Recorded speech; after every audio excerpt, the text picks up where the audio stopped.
Hello everyone, welcome back to my new blog. कैसे हैं आप सभी? आशा करती हूँ सबके सब अच्छे होंगे, स्वस्थ होंगे, अपना और अपने परिवार सबका ख्याल रख रहे होंगे। आप सभी का स्वागत है मेरी एक और नए वीडियो ब्लॉग में। उम्मीद करती हूँ आपको ये ब्लॉग भी पसंद आएगा। तो चलिए शुरू करते हैं अपनी सुबह की शुरुआत और बनाते हैं बच्चों के लिए कुछ टिफ़िन।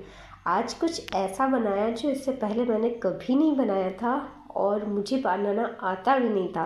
मैंने वीडियोस को देखा था बहुत पहले, तो उसी एक अंदाज़े से मैंने बनाया था। हालांकि एक दिन पहले मैंने देखा था उसको कैसे बनाना है, उसके बाद फिर मैंने बनाया। अभी तो मतलब मैं सब्जी बना रही हूँ आलू और सेम की, उसके बाद फिर मैं बनाऊँगी उसको। तो चलिए शुरू करते हैं अपने ब्लॉग को और अपनी रेसिपी को भी।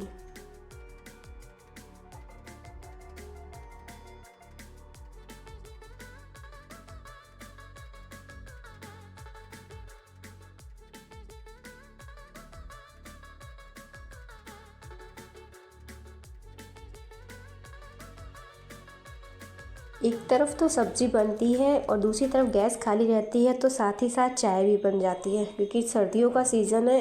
तो चाय तो सुबह बननी ही बननी है। और सुबह अदरक कूट रही थी तो थोड़ी सी आँख में उसकी छींट पड़ गई, तो बहुत तेज़ लगा।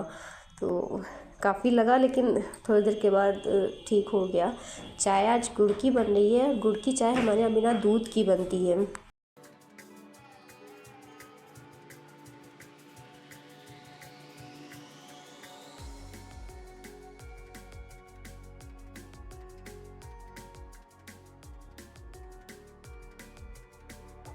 इधर बिटिया आई थी किचन में कुछ हेल्प करवाने के लिए, तो मैंने कहा ठीक है, तुम थोड़े थोड़े काम जो कर रही हो वो करो, मैं मुझे डिस्टर्ब ना करो, क्योंकि फिर मैं भूल जाती हूँ मैंने किया क्या है। क्योंकि 2-3 काम एक साथ करते हैं, चाय भी बना रहे हैं तो सब्ज़ी भी बना रहे हैं, तो थोड़ा माइंड डाइवर्ट हो जाता है कि कहीं ऐसा ना हो चाय में चीनी की जगह नमक ही पड़ जाए।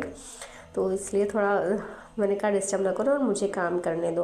तो वो चली गई अपनी स्कूल की तैयारी करने के लिए, फिर मैं अपने काम में लगे। इधर मेरी चाय बन के तैयार हो गई है, बिल्कुल गर्मा गर्म चाय। और ये सब्ज़ी मतलब सेम को थोड़ा सा पहले भून लेते हैं, इसको पकने में थोड़ा टाइम लगता है। आलू जल्दी पक जाता है, बट जो सेम होता है इसको पकने में थोड़ा टाइम लगता है। तो इसको पहले डाल के भून लेते हैं और जब सॉफ्ट हो जाती है इसमें आलू तब मिक्स करते हैं। तो वैसे ही किया और इसको ढक दिया थोड़ी देर पकने के लिए। और फिर उसके बाद मेरी चाय तैयार हो गई थी, तो मैंने चाय निकाल ली पीने के लिए, क्योंकि ठंडी लग रही थी, थोड़ा मन हो रहा था चाय पिए। उसके बाद फिर अपने आगे के काम शुरू करते हैं।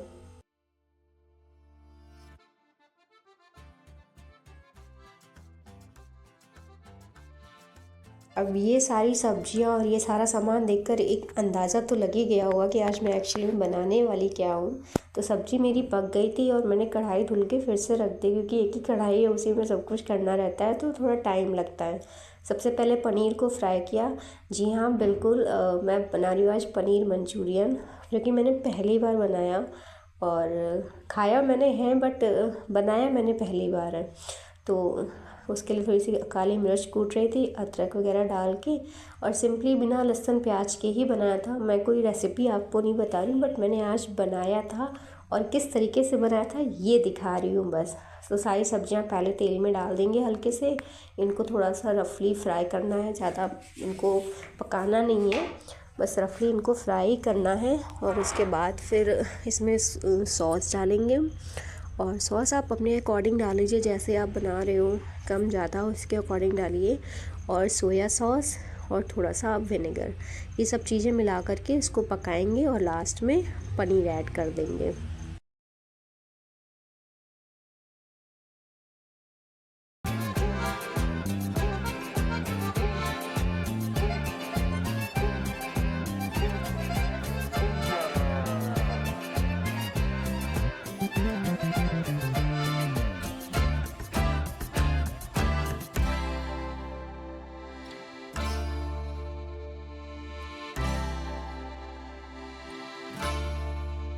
अभी इसमें एक चम्मच कॉर्नफ्लोर ऐड करेंगे, जिससे कि इसका जो ग्रेवी होती है वो थोड़ी गाढ़ी हो जाती है। तो 1 चम्मच कॉर्नफ्लोर और पूरा पानी भर देंगे और इसको डाल देंगे कढ़ाई में पकने के लिए। तो ये बहुत जल्दी पक जाती है, बहुत जल्दी गाढ़ी हो जाती है। और फिर उसके बाद इसमें पनीर ऐड कर देंगे।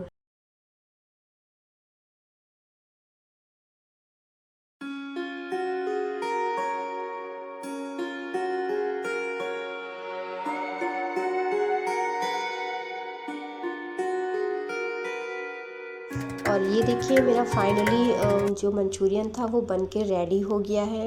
लेकिन ये मंचूरियन बनाने में इतने मेरे बर्तन फैल गए थे कि मैंने सबसे पहले सारे काम निपटाए, बर्तन धुले, कपड़े धुले और फिर उसके बाद दाल चावल बनाया। और आज रोटी मैंने सबसे लास्ट में बनाई, मतलब आप कह सकते हो रोटियां लगभग 9 साढ़े 9 बजे बनी, क्योंकि सुबह सबने नाश्ता कर लिया, चाय वगैरह पी ली और जो ये मंचूरियन था उसके साथ सबने एक एक रोटी खा ली। फिर कोई खाना खाने वाला था नहीं, तो एक एक रोटी जो खाई गई थी वो मैंने गैस पर ही बना दी थी। उसके बाद बाकी बची रोटियां मैंने चूल्हे पे बनाई थी। और इधर देखिए सारे काम मैंने कंप्लीट कर दिए थे ताकि मुझे ये टेंशन ना रहे कि अभी मेरा काम बाकी है। तो सबसे पहले कपड़े धुले, बर्तन धुले और जो कुछ भी किचन वगैरह साफ़ करना था वो साफ़ किया और फिर चूल्हा जला करके रोटियां बनाई। तो ये फाइनली हमारी रोटी बनकर तैयार हो गई है। बड़ा सुकून मिलता है जब सारे काम हो जाते हैं और सच यकीन मानिए मतलब बड़ा अच्छा लगता है कि चलो अब टेंशन फ्री हुए। लेकिन एक्चुअली में ऐसा होता नहीं है। हमारी लाइफ ऐसी है कि हम एक काम निपटाते हैं, बाकी 3 काम हमारे इकट्ठे हो जाते हैं। तो अभी तो मुझे ऐसा लग रहा था कि मेरे सारे काम हो गए हैं, लेकिन अभी दोपहर में सब लोग खाना खाएंगे, फिर बर्तन इकट्ठे होंगे, बच्चे स्कूल से आएंगे, फिर बर्तन इकट्ठे होंगे, तो वो लगभग 2:30-3 बजे के आसपास होगा। लेकिन ये है कि अब 11 साढ़े 11 बजे के बाद मैं फ्री हो गई हूँ। तो आपसे मिलती हूँ लगभग 3 साढ़े 3 या 4 बजे के आसपास। तो चलिए फिर मिलते हैं आपसे।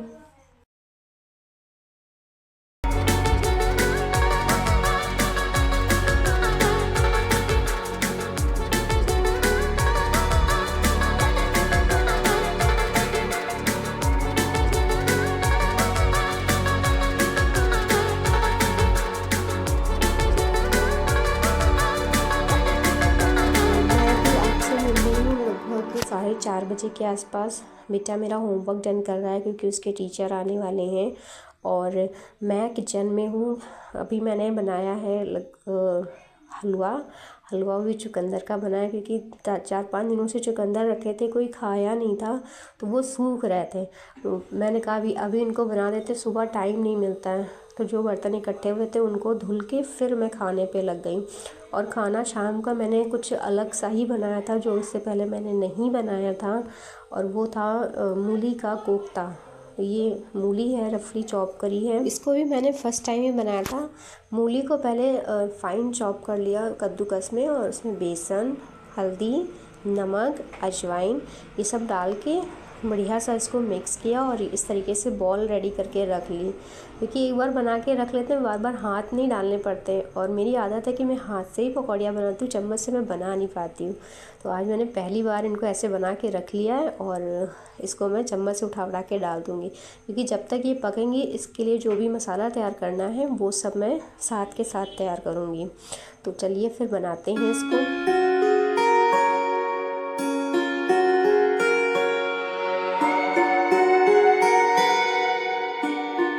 और ये देखिए पकौड़ियाँ बिल्कुल कोई देख के कह नहीं सकता है कि ये मूली की हैं, लेकिन ये बिल्कुल लग रही हैं कि हाँ ये लौकी की है। तो इसके साथ ही साथ सारे मसाले कट के तैयार हो गए थे। कुछ खड़े मसाले यूज़ करेंगे और कुछ पीस के मसाले। हालांकि सब कुछ मैंने फ़ाइन चॉप किया है, कुछ भी पीसा नहीं है। सब कुछ महीन महीन एकदम काट के और इसको बहुत ही अच्छे तरीके से पकाएंगे, बिल्कुल सेम जैसे लौकी के कोफ्ते की सब्ज़ी बनती है एज इट इज़ वैसी ही बनी थी। बस थोड़ा सा अगर कोई बहुत बारीक से खाए तो बता सकता है कि ये लौकी का नहीं है बल्कि किसी और चीज़ का है। लेकिन अगर कोई ऐसे ही नॉर्मली सब लोग खा रहे हैं, कोई नोटिस नहीं करने वाला है, तो कोई नहीं बता सकता है कि ये लौकी का है, सॉरी मूली का है। लेकिन ये एक्चुअली में मूली के ही थे, लेकिन अभी तक लौकी के बन रहे थे तो कोई बता नहीं पाया। फिर मैंने लास्ट में सबको बताया कि ये लौकी के नहीं मूली के कोफ्ते हैं, लेकिन सबको बहुत अच्छे लगे। मैंने कहा ठीक है, अब कभी मूली आएगी तो मैं फिर से इसको ट्राई करूँगी, क्योंकि ऐसे मूली कोई खाता नहीं है, क्योंकि कहेंगे सर्दी हो जाएगी, ये हो जाएगा। तो वो मूलियाँ 2-3 दिनों से रखी थी, तो मैंने आज सब ख़त्म करी, मूली भी ख़त्म करी और चुकंदर को भी ख़त्म किया, किसी तरीके से ये ख़राब ना हो, क्योंकि चीज़ें वेस्ट होती हैं तो बहुत ज़्यादा तकलीफ़ होती है।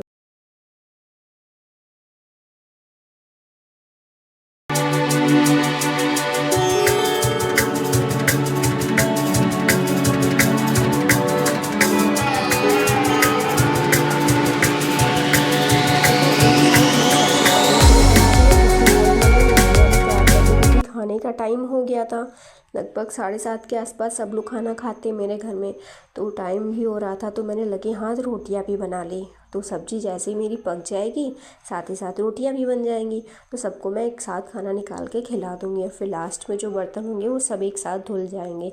बार बार मुझे पानी में हाथ नहीं डालना पड़ेगा क्योंकि ठंड बहुत लगती है, और बार बार ठंडे पानी में हाथ लगाओ तो डर लगता है कि कहीं सर्दी मुझे भी ना हो जाए। तो इसलिए सब काम एक साथ मेरे आज हो जाएंगे। बड़ा अच्छा लगा कि सारे काम एक साथ हो गए मेरे, बहुत ज़्यादा तकलीफ़ नहीं हुई मुझे।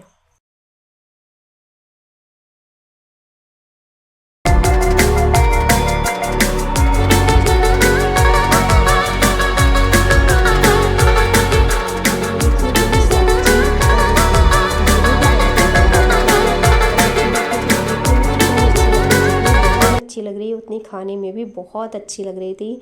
तो चावल के साथ तो बहुत मज़ा आई थी। चावल दरअसल में दोपहर का बच गया था, तो उसको मैंने जीरा डाल के फ्राई कर दिया था, और ये मैं सबके लिए थाली लगा रही हूँ। अभी तो मैं पापा को दूँगी और उसके बाद फिर बाकी सब लोग खाएंगे। तो आप लोग भी आ जाइए खाने के लिए, आप सबका स्वागत है। सब भी इंजॉय करते हैं, साथ में बैठ के खाते हैं, बहुत मज़ा आती है।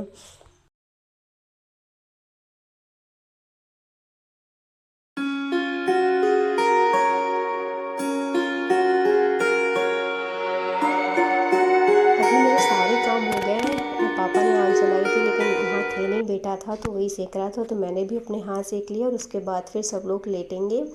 तो कैसा लगा मेरा आज का ब्लॉग, आप लोग प्लीज़ मुझे कमेंट करके ज़रूर बताइए। अगर मेरे चैनल पर नए हैं तो प्लीज़ सब्सक्राइब कीजिए, और जो भी कमेंट है वो मुझे ज़रूर बताइए, ताकि मैं अपने नए ब्लॉग में उसको और अच्छे तरीके से रिप्रेजेंट कर पाऊँ। तो मैं मिलती हूँ आपसे एक और नए ब्लॉग में, तब तक के लिए बाय, टेक केयर। अपनी और अपनी फैमिली सबका ख्याल रखिए।